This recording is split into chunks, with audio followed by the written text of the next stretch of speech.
Bonjour à vous tous. Merci d'être venus si nombreux. Nous sommes là pour faire le point de la saison écoulée.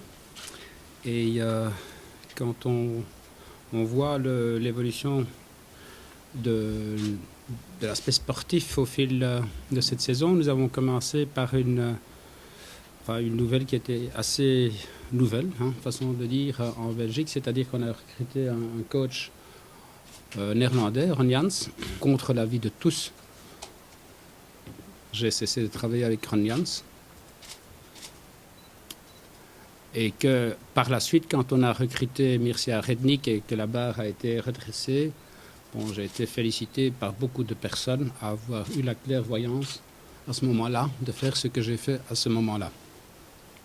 Au niveau sportif, c'est même au niveau des playoffs, on a constaté qu'il y a eu juste avant les playoffs quand même un certain relâchement au niveau des résultats. Vous vous souviendrez de la défaite contre l'Okeren chez nous, par exemple.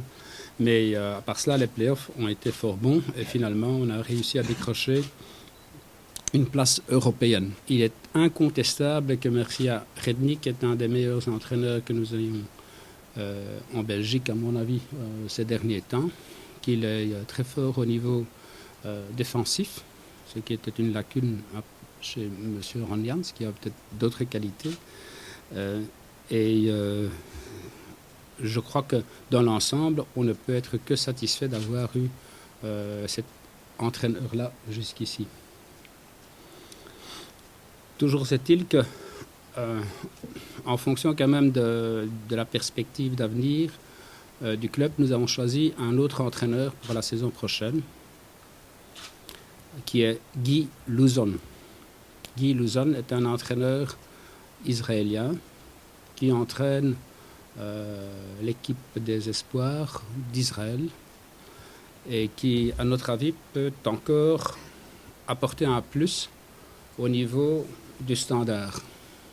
C'est vrai que c'est un autre style que M. Rednick, c'est vrai qu'il devra se prouver, mais c'est un choix que nous avons fait d'aller vers cet entraîneur-là.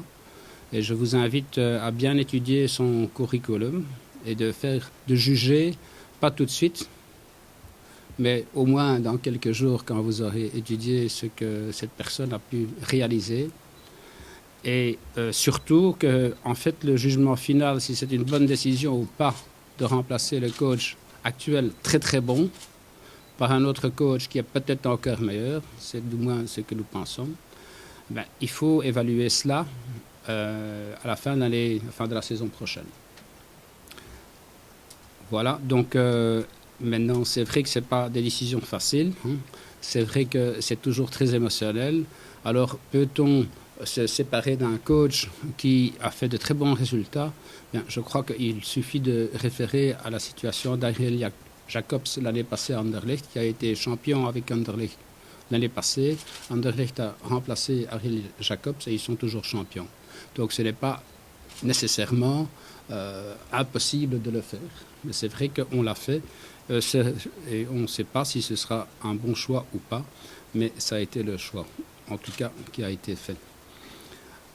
En ce qui concerne la préparation de la saison qui vient, nous allons travailler avec beaucoup de jeunes au départ. Il y aura beaucoup de jeunes dans le noyau au départ, même peut-être une quarantaine.